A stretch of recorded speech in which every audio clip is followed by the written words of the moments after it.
Alors, on se retrouve pour ce sujet de brevet guidé. Et donc là, on va parler un peu plus spécifiquement de la question sur l'image. Dans le brevet, il y a toujours une question qui porte sur l'image. En général, c'est la dernière question des questions de compréhension. Donc vous avez toujours un document iconographique. Je rappelle, document iconographique, ça veut dire image, qu'il faut commenter, qu'il faut expliquer, qu'il faut décrire et très souvent mettre en lien avec le texte. Ça veut dire trouver les points communs, trouver les différences et expliquer. Et en général, vous passez vraiment trop peu de temps sur cette question. Donc là, tu regardes la question 8, tu mets ta vidéo en pause et tu fais la question et ensuite on en parle. Allez, pause, rédige la question 8.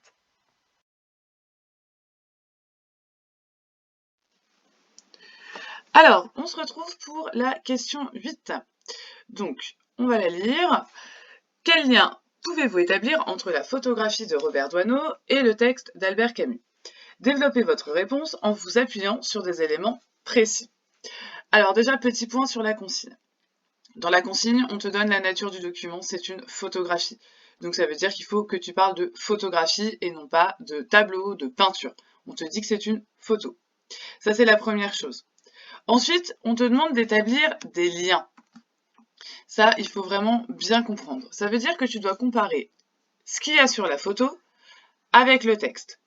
Donc, comme je te disais dans la vidéo méthode, tu vas être obligé de décrire la photo pour pouvoir comparer avec le texte. Et tu vas être obligé de faire référence au texte aussi.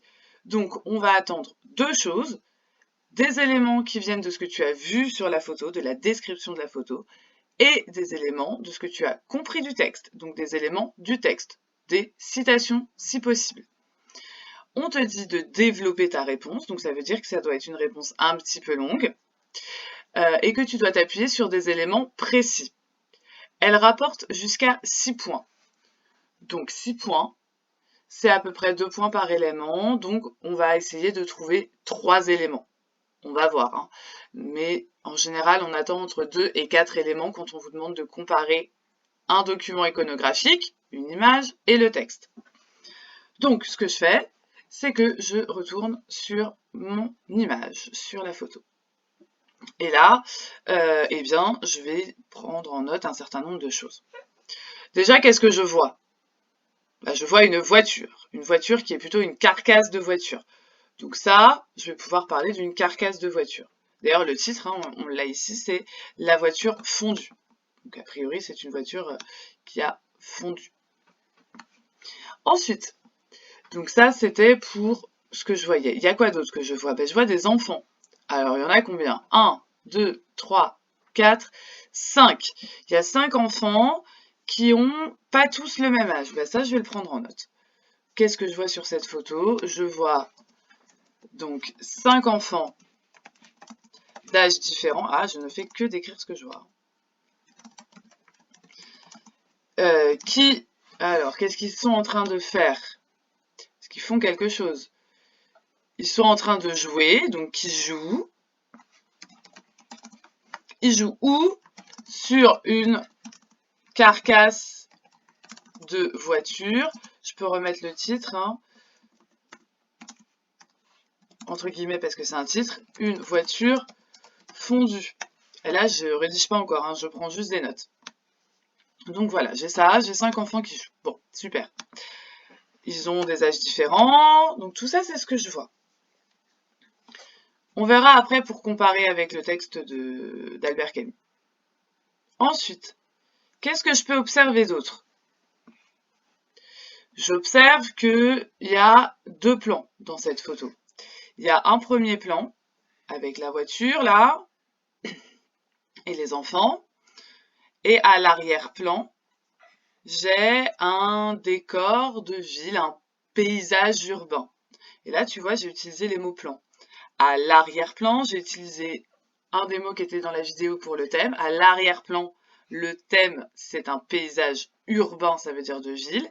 Au premier plan, c'est pas une nature morte, c'est pas un paysage, c'est une scène, parce qu'on a des personnes qui sont en train de faire quelque chose. On a dit tout à l'heure qu'ils jouaient. Donc ça, je peux noter ces mots-là. Donc je vais noter ici que c'est une scène. Hop, alors je vous le mets en vert parce que ça c'est un mot technique que je vous ai donné. Donc scène au premier plan. Ensuite, alors, arrière-plan, qu'est-ce que j'ai? Mot technique, c'est pour ça que c'est en vert. Arrière-plan égale paysage urbain. Alors paysage, c'est le thème, hein, et urbain, c'est ce qu'on voit, ça veut dire qu'il y a des bâtiments. Ok, donc là j'ai déjà deux éléments, premier plan, arrière-plan. Maintenant, je vais m'intéresser un peu plus au visage. Ils ont l'air comment, ces enfants? Ils ont l'air tristes, ils ont l'air heureux, ils ont l'air de s'amuser. En tout cas, ils sont tous en action. Et quand on regarde un peu les visages, on a des jeux de regard, on a des sourires.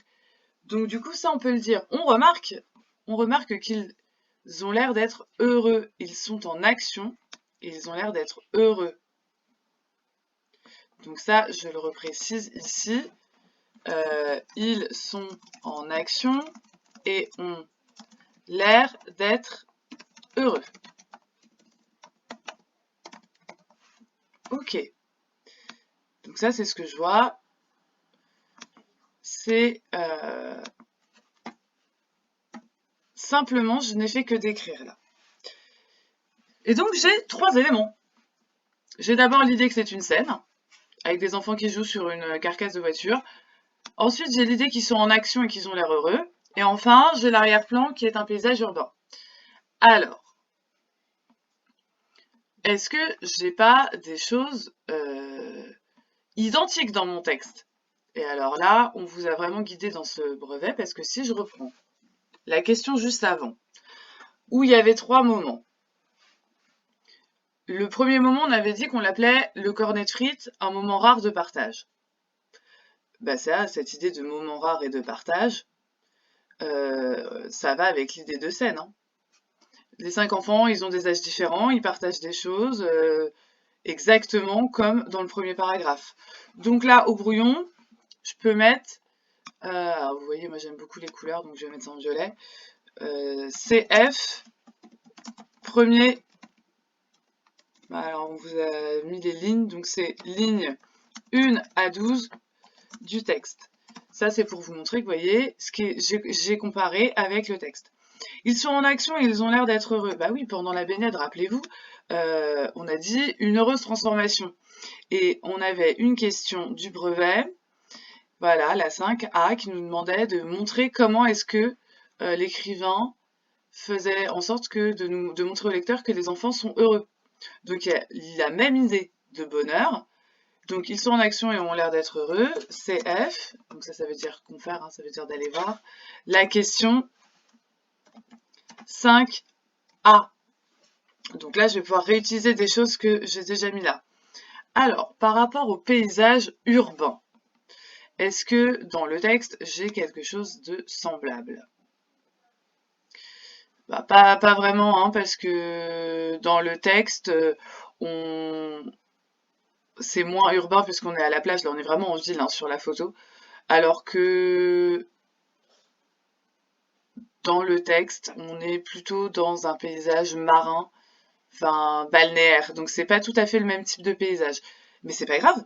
Justement, voilà mon troisième élément. Je dis que c'est différent. J'ai le droit de dire ça. Différent du texte. Voilà, c'est différent du texte, car dans le texte, on a un paysage balnéaire. Balnéaire, hein, comme une station balnéaire. Donc ça veut dire que on est à la plage, mais une plage urbanisée. Donc quelque part, il y a quand même un petit peu le côté urbain, si on veut. C'est un paysage balnéaire, alors on peut préciser, entre nature et urbanisme. Voilà. Là, tu vois, là, tu as ton brouillon. Là, tu as ton brouillon avec tes éléments de description, tes mots techniques pour organiser ensuite ta description. Et à chaque fois, ce qu'on a mis en violet, c'est la comparaison avec le texte. Donc, si jamais tu n'avais pas trouvé tout ça, c'est pas grave. Maintenant, tu les as. Ça va être le moment de mettre pause et d'essayer de rédiger quelque chose avec ces éléments-là. Allez, pause!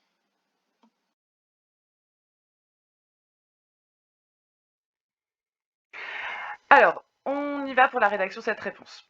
Alors, tu vois, j'ai séparé mes 3 idées pour pouvoir les rédiger les unes après les autres pour que tu vois un petit peu comment ça fonctionne à chaque fois.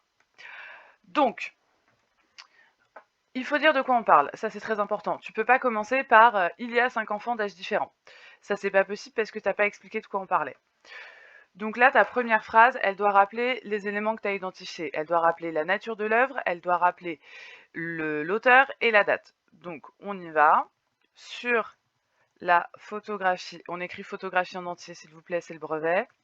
Sur la photographie de Robert Doisneau, réalisée en 1944. Alors c'est tout bête, hein, cette première partie de ma phrase, mais vraiment c'est ça qui me permet de donner la nature de l'œuvre, l'auteur et la date. Là, ce que vous êtes en train de faire en faisant ce bout de phrase, c'est que vous montrez à votre correcteur que vous avez été capable d'identifier les informations de l'œuvre. Alors, plutôt que il y a, on va dire on peut voir. Hop. On peut voir. Alors là, vous pouvez tout de suite intégrer le mot de plan. Hop. Donc, moi, je le remets là. On peut voir au premier plan 5 en lettres, s'il vous plaît. 5 enfants d'âge différents qui jouent sur une carcasse de voiture. Comme l'indique le titre, donc là, c'est une petite astuce hein, pour réintégrer le titre, c'est une voiture fondue. Donc là, vous voyez, j'ai fait une première phrase où je montre un mot technique premier plan, je décris ce que je vois, je redonne les informations d'identification de l'œuvre. Maintenant, il faut que je case encore l'idée de scène et qu'il y a un lien avec le texte. Donc, je vais faire 2 phrases pour la première idée, pour le premier élément. Donc, à la place de ma flèche, je vais mettre c'est une scène.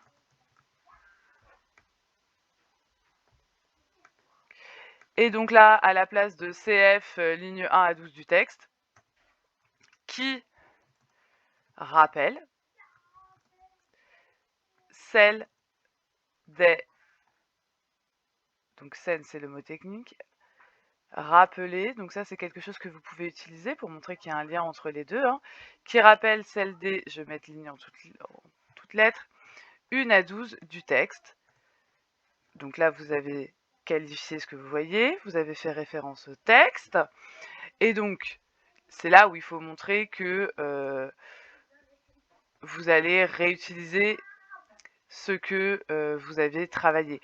Donc soit vous réutilisez un moment rare et de partage, soit vous remontez un petit peu plus haut. Alors, qu'est-ce qu'on avait vu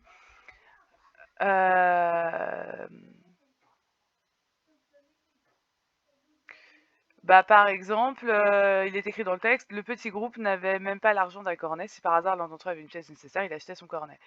Donc là, par exemple, il y a l'idée de petit groupe. On pourrait reprendre cette citation-là. D'ailleurs, c'est ce qu'on va faire. On la récupère.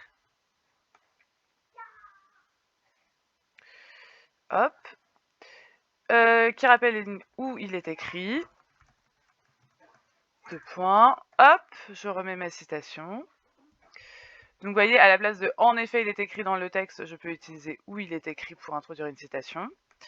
Donc c'est une scène qui rappelle celle des lignes 1 à 12 du texte où il est écrit « Le petit groupe n'avait même pas l'argent d'un cornet. Si par hasard l'un d'eux avait la pièce nécessaire, il achetait son cornet. » Donc là, on met un point et on va commenter dans les deux cas, dans les deux œuvres, parler d'œuvre, œuvre pour le texte et œuvre pour la photographie. Les enfants partagent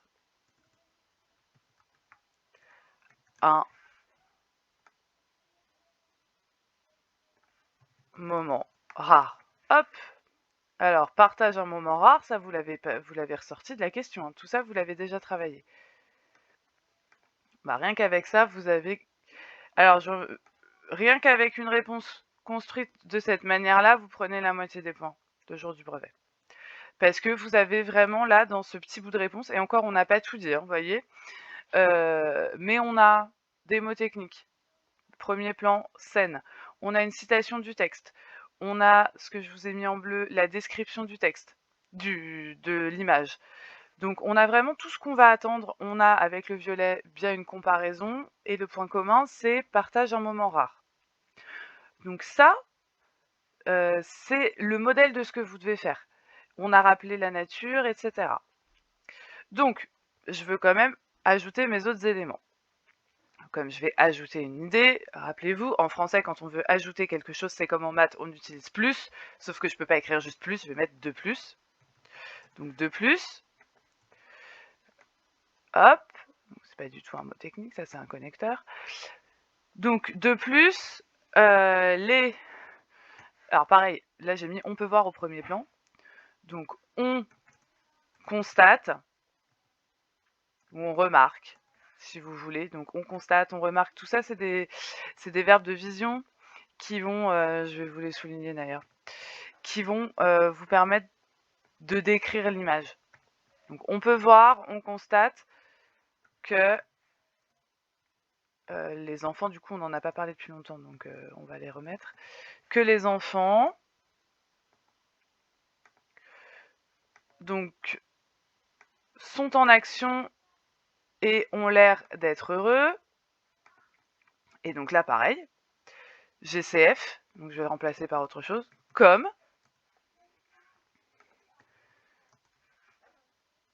vous voyez, comme, je compare, exactement comme quand on fait une comparaison en figure de style.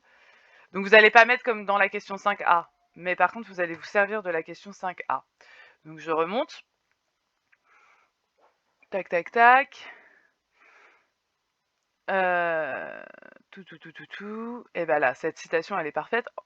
L'instant d'après, s'exclamant, bavant et recrachant, se défiant à des plongeons. Donc ça c'est pas mal parce que ça montre que les enfants sont en action. Hop.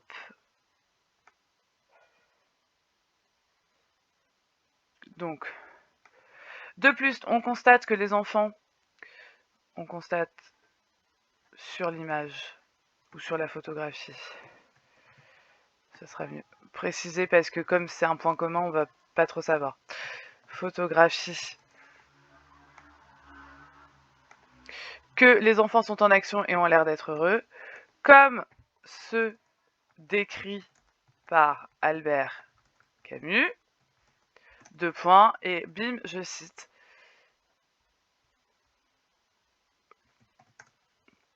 Donc, comme ceux décrits par Albert Camus, l'instant d'après s'exclamant, bavant et recrachant, se défiant à des plongeons.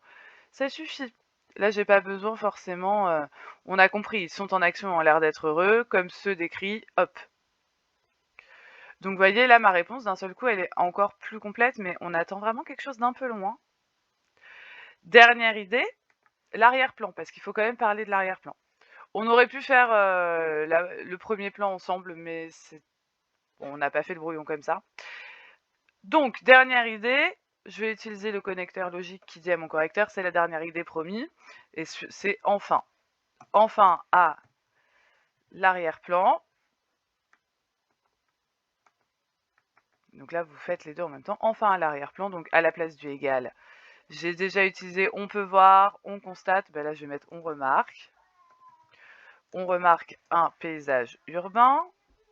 Donc là, remarquez, c'est une autre manière de décrire ce qu'on voit. Donc je vous le souligne. Ça, vous pouvez les apprendre, ces petites formules. Enfin, à l'arrière-plan, on remarque un paysage urbain. On peut mettre un point. Pour transformer mon signe différent, c'est une légère différence avec le texte. Alors pourquoi je dis légère différence? Parce qu'on a vu que finalement, il y avait l'urbanisme quand même, le côté urbain qui était quand même présent dans le texte. Car dans le texte, on a... Pardon. Car dans le texte, on a Ouais, ça, c'est une autre manière de dire ce qui se passe dans le texte, sans citer, parce que votre réponse, elle est assez longue là. D'une manière générale, si vous avez mis 1, 2 citations, vous pouvez vous en passer si vous parlez de trucs très généraux dans le texte. Donc, enfin, à l'arrière-plan, on remarque un paysage urbain. C'est une légère différence avec le texte, car dans le texte, oula, répétition de texte, car Camus, ouais, on va changer ça. Camus, c'est donc l'auteur du texte, hein, décrit, met en scène, ouais, met en scène un paysage balnéaire entre nature et urbanisme. D'accord? Ça, c'est aussi un autre moyen de formuler les choses, je vous le souligne. Camus met en scène, ça veut dire que bah, c'est ce qu'il décrit, c'est pour pas répéter décrit ici. Et on met le nom de l'auteur et puis on dit ce qu'il fait. Voilà, là vous avez une réponse qui est très très complète, qui reprend bien tout ce qui est attendu, et là vous prenez de manière certaine les 6 points, avec certitude. Donc vraiment s'entraîner à bien décrire, commencer par ça, poser ce qu'on voit. Vous voyez, c'est ce qu'on a commencé à faire, hein. On a commencé juste par identifier les choses en bleu, hein. On voit des choses et puis après on essaie de regarder si dans le texte on voit la même chose. Là, c'était une question, quel lien pouvez-vous établir? Il y a d'autres types de questions sur l'image, hein, pour le brevet. Parfois, on vous demande ce que vous ressentez face à l'image. Alors ça, c'est des questions qui sont plus difficiles. Quand on vous demande votre ressenti, il est hors de question que vous écriviez « je ne ressens rien » parce que c'est pas ce qu'on attend. Donc il va falloir essayer de trouver un sentiment. Donc référez-vous au sentiment, à la liste des sentiments, et d'en trouver un qui cadrerait avec ce que vous voyez sur la photo, même si c'est artificiel. On pourra éventuellement retravailler ça. Bon voilà, maintenant, vous savez faire une question qui vous demande de comparer une image et un texte. Voilà, c'est tout pour cette partie-là du brevet. Ah, ensuite, il va falloir passer à la grammaire, hein. Allez, bon courage!